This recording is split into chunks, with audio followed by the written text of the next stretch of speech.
Okay, students, this chapter name is electromagnetic wave.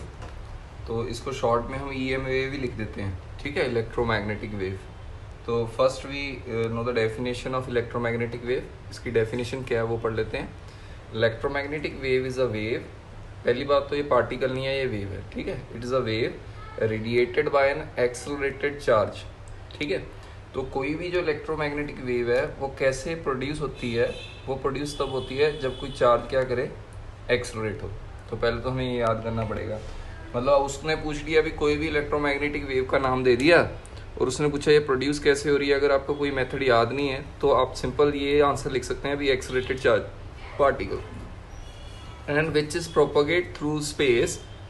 और ये space से प्रोपोगेट हो सकती है, मतलब इसको मीडियम की भी जरूरत नहीं है। ये नहीं है कि स्पेस से ही प्रोड्यूस हो सकती है ये और कहीं प्रोपोगेट नहीं हो सकती। It can propagate in medium also, but हाँ ये स्पेस में भी जा सकती है। जैसे साउंड वेव स्पेस में नहीं ट्रेवल कर सकती, इलेक्ट्रोमैग्नेटिक वेव स्पेस में भी ट्रेवल करती हैं।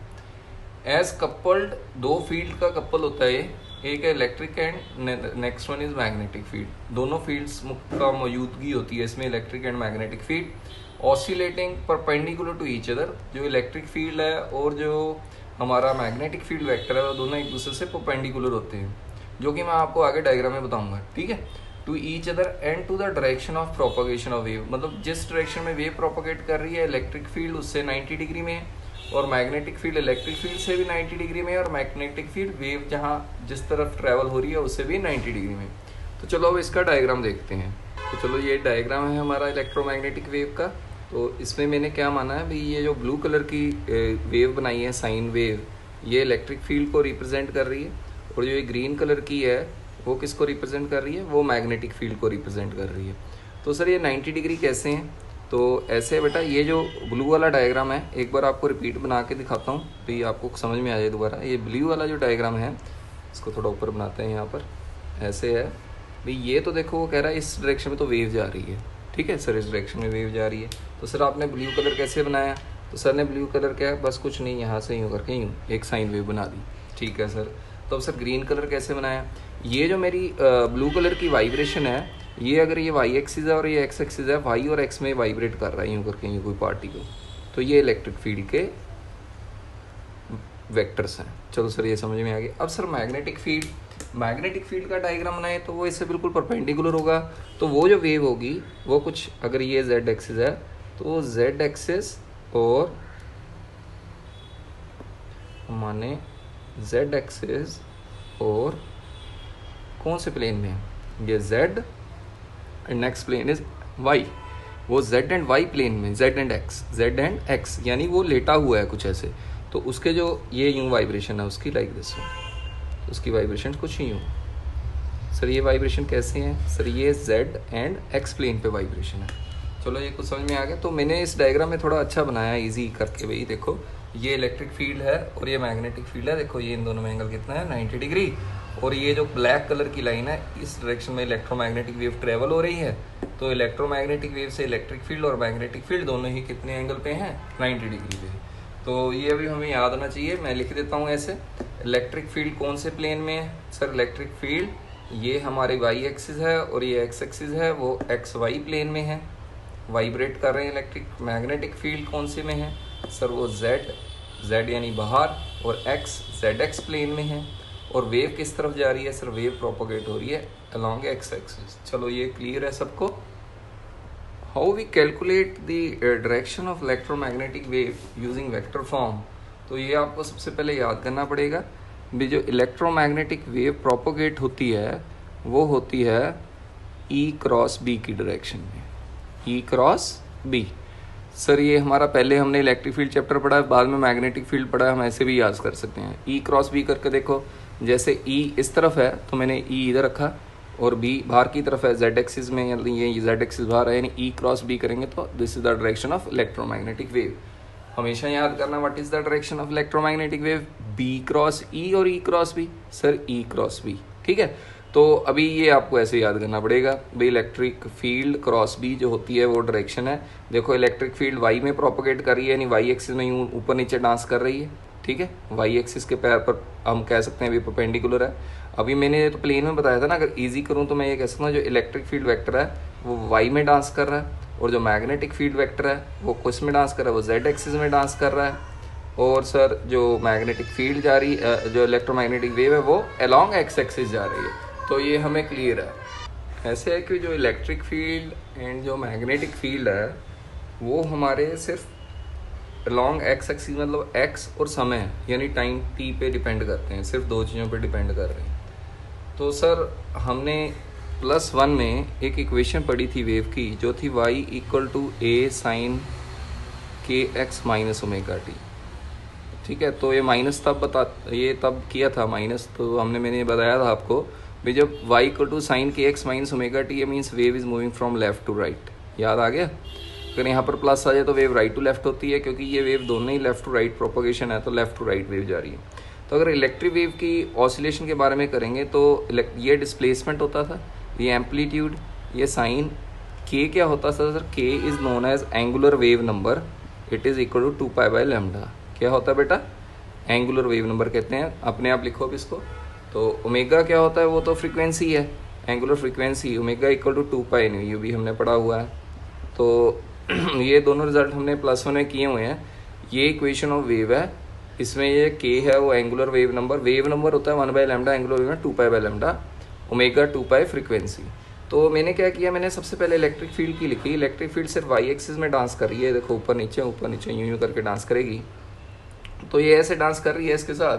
तो जब हमने इसकी डायरेक्शन निकालनी है तो वो कैसे निकालेंगे, तो उसका मेथड है, इसको रब करते हैं थोड़ा सा, बाद में देखना है, इसको कंफ्यूज करता है ये। दिस इज द डायरेक्शन, ठीक है, ये 90 डिग्री है तो क्लियर है। चलो अब ये ऐसे अभी इलेक्ट्रिक फील्ड है ना, देखो ये ऐसे बनेगी। इलेक्ट्रिक फील्ड इस प्लेन में है, जो दूसरा जेड एक्सिस में ना, देखो ये जेड एक्सिस में, तो ये जेड एक्सिस में ऐसे बनेगी। This is electric field, this one is magnetic field. हर एक जगह इलेक्ट्रिक फील्ड स्ट्रेट होगी, ये और मैग्नेटिक फील्ड जेड एक्सिस के पैरेलल ये यूँ होगी। ठीक है, चलो सर ये डायग्राम तो क्लियर है। अभी इलेक्ट्रिक फील्ड ये देखो वाई, ये इलेक्ट्रिक फील्ड हो गई। A amplitude of electric field is E0 सबसे ज़्यादा, sine kx minus omega t. J cap क्यों लिखा? क्योंकि इलेक्ट्रिक फील्ड वाई एक्सिस के पैरेलल है। तो ये हमारी इलेक्ट्रिक फील्ड की इक्वेशन आ गई। तो सर ये Ex एंड Ez की वैल्यू कितनी होगी? इलेक्ट्रिक फील्ड ना तो x एक्सिस में है ना z एक्सिस में है, electric field along x and z is 0। चलो सर ये क्लियर। तो सर ऐसे क्या मैग्नेटिक फील्ड के फॉर्म में लिख सकते हैं? हाँ लिख सकते हैं। मैग्नेटिक फील्ड B वेक्टर जो कि z एक्सिस में है, तो मैं इसको BZ और k कैप डाल दूंगा।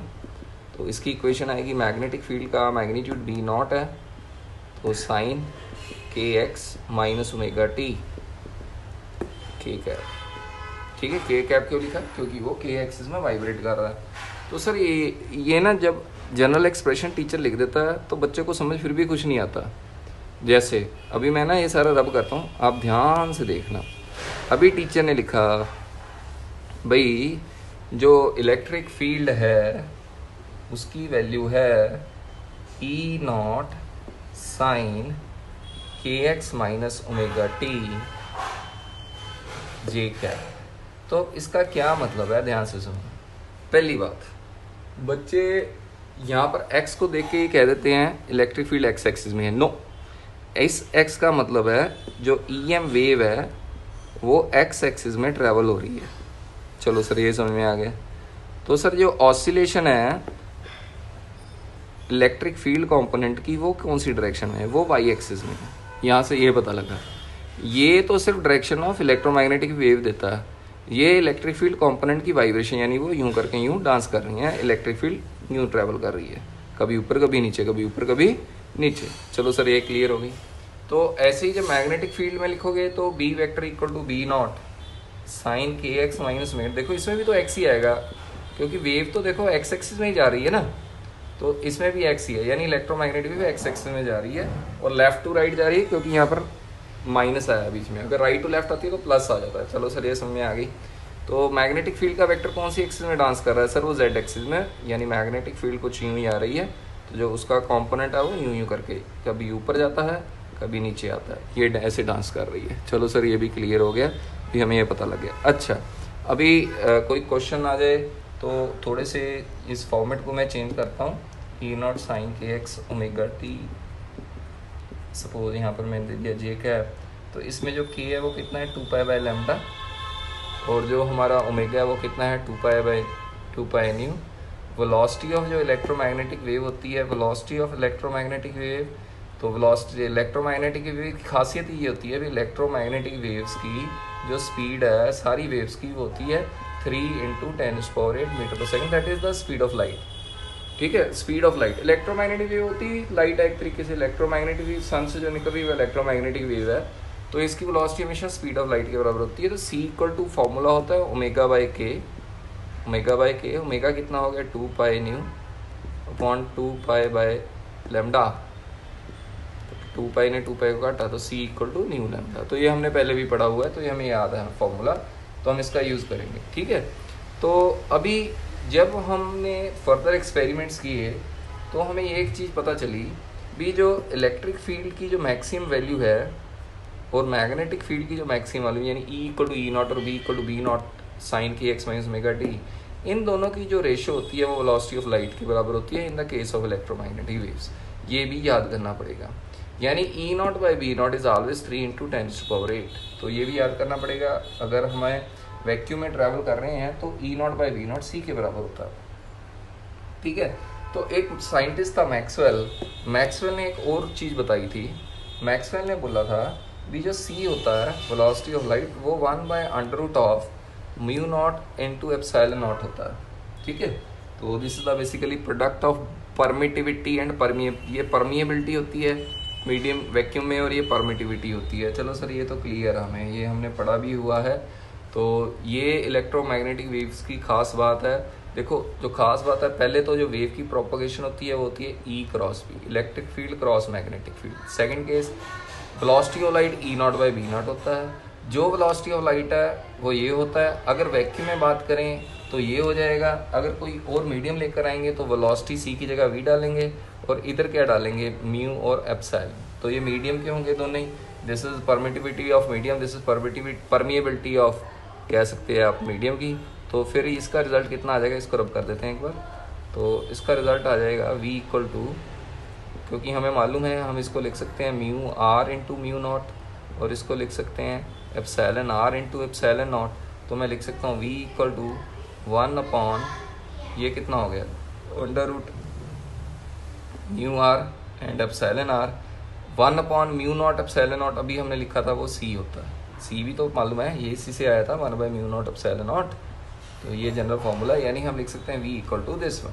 तो ये सारे रिलेशन भी बड़े इंपॉर्टेंट है, ये सारे आपको याद करने पड़ेंगे जो आपके क्वेश्चन को इजी करेंगे। ठीक है, न्यूमेरिकल इसमें ना बहुत ज़्यादा इजी होते हैं, वो जस्ट आपने वेव की जो इक्वेशन है उसमें से उसको कंपेयर कर देना है। ठीक है, तो चलो एक मिनट ये क्वेश्चन में देखते हैं भी। ए प्लेन EM वेव दिया उसने propagating in along x direction has a wavelength 6 mm, यानी हमारे पास लैम्डा गिवन आ गया दैट इज 6 mm, 6 × 10⁻³ मीटर। तो हमारे पास इससे k आ जाएगा। k क्या होता है 2π/λ, तो k आ गया 2π/λ की वैल्यू 6 × 10⁻³ यानी आ गया पाई ×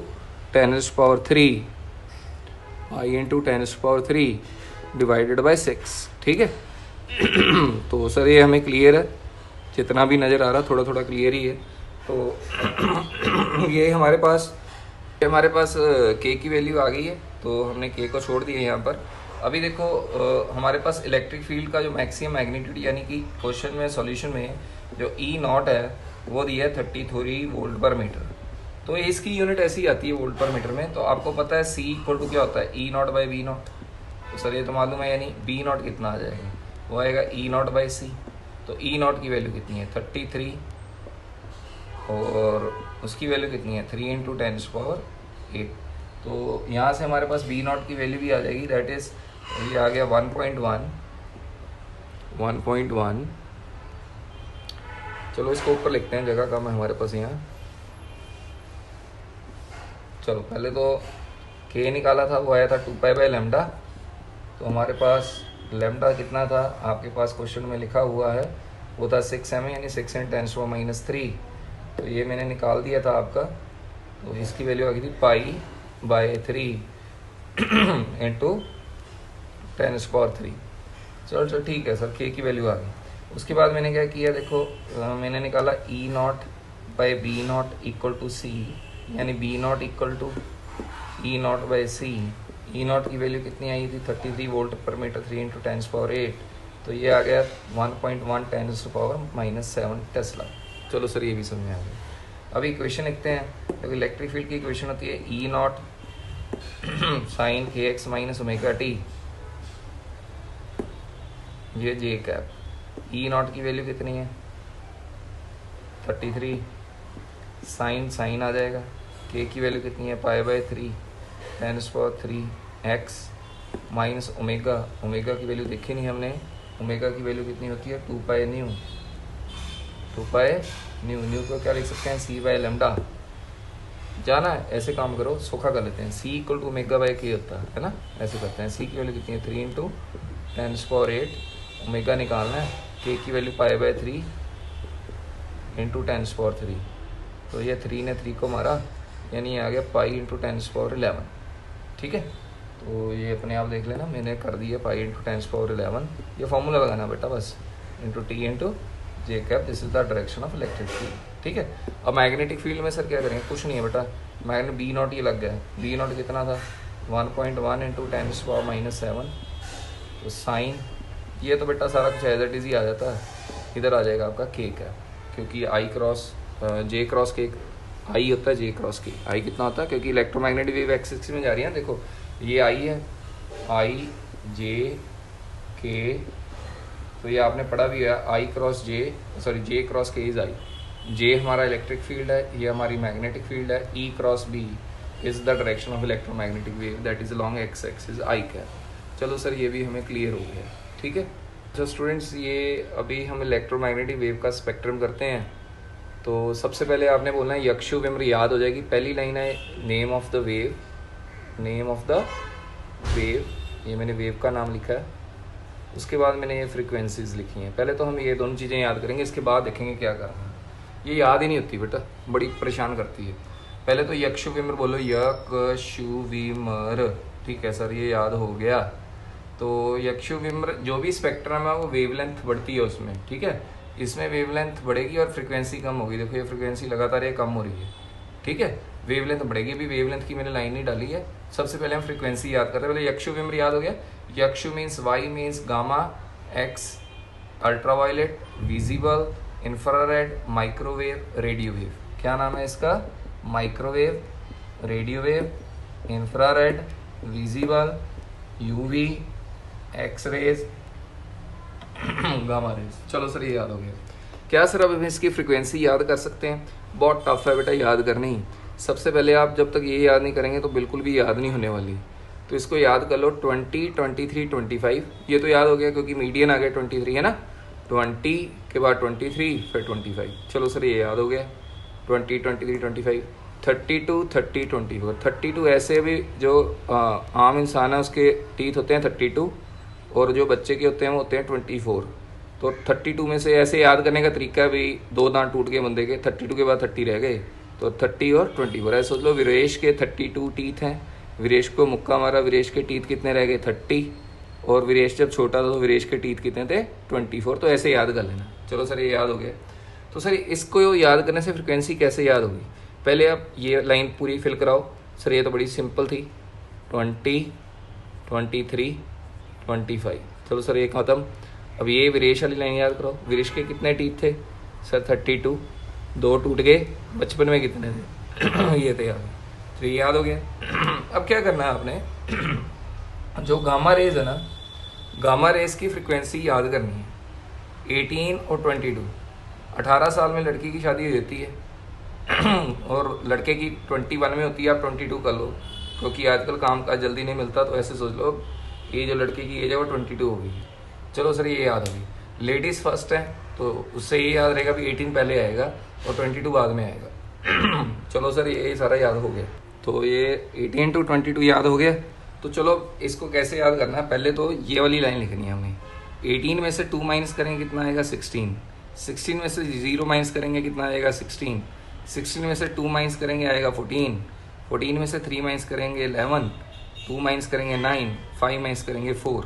चलो सर ये याद हो गया। पहली वाली लाइन गर्ल वाली है, तो गर्ल वाली 18 से शुरू होती है, और ये बॉयज़, ये पहली 22 है, 22 में से 3 माइनस करेंगे 19, 2 माइनस करेंगे 17, 3 माइनस करेंगे 14, 0 माइनस करेंगे 14, 2 माइनस करेंगे 12, 4 माइनस करेंगे तो 8। तो ये सारा याद हो गया। देखो मैंने सिर्फ आपको ये टेबल जल्दी याद होता है 20, 23, 25, 32, 30, 24 और 18 से 22 बस।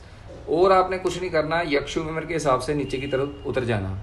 बाकी रही विजिबल में, विजिबल को 4 और 7 से प्यार है, 4 और 7 दोनों आएंगे, 4 इंटू 10⁻14 टू 7 इंटू 10⁻14, क्योंकि विजिबल का स्पेक्ट्रम ही यहाँ तक होता है। ठीक है, तो आपको ये फ्रिक्वेंसी रेंज याद होनी चाहिए। चलो बेटा वेवलेंथ देखते हैं। ये मैंने लैम्डा डाला है, this is known as wavelength. ठीक है, तो वेवलेंथ का स्पेक्ट्रम कैसे याद करना है, इसमें आपको वैल्यूज रिपीट होंगी। तो आपने सबसे पहले याद करना भी इसने जो शुरू होना है वो नैनोमीटर से शुरू होना। ठीक है, नैनोमीटर से शुरू होना। तो नैनोमीटर सबसे पहले आपने याद करना 10⁻³ सर, याद हो जाएगा। उसके बाद 1, उसके बाद 400 और उसके बाद 700। ये तो सर नैनोमीटर में ही चल रहा है, नैनोमीटर। चलो कैसे, पहले देखो 10⁻³ 1, 400, 700, लेसर देन 10⁻³, फिर इधर से लेके इधर तक, फिर 1 से लेके 400 तक, फिर 400 से लेके 700 तक। सर यहाँ हो गया 700 नैनोमीटर के बाद ये नैनोमीटर 1 mm में चेंज हो जाएगा। तो इसकी वैल्यू फिर कम हो जाएगी, क्योंकि वैल्यू 1 है लेकिन नैनो से mm हो गया, वैसे वैल्यू बड़ी है 1। फिर लास्ट में जो आएगा वो 0.1। मतलब आपने कितनी वैल्यू याद करनी है, सर समझ में नहीं आया, दोबारा से बोलो। आपने कैसे याद करनी है, सबसे पहले मैंने बोला 10⁻³ याद करो, फिर याद करो 1, फिर याद करो 400, फिर याद करो 700। सर ये सारे नैनोमीटर में ही हैं। तो ये देखो लेसर देन ये हो गया पहला, दूसरा इन दोनों में, तीसरा इन दोनों में, चौथा इन दोनों में, और जो 5वां आएगा वो 700 नैनोमीटर से वो अब कम होने वाली है वैल्यू, लेकिन वो यूनिट चेंज होगी तो 1 mm में होगी। चलो सर ये भी क्लियर हो गया, तो इसमें कोई दिक्कत नहीं है, ये आपको समझ में आ जाएगा।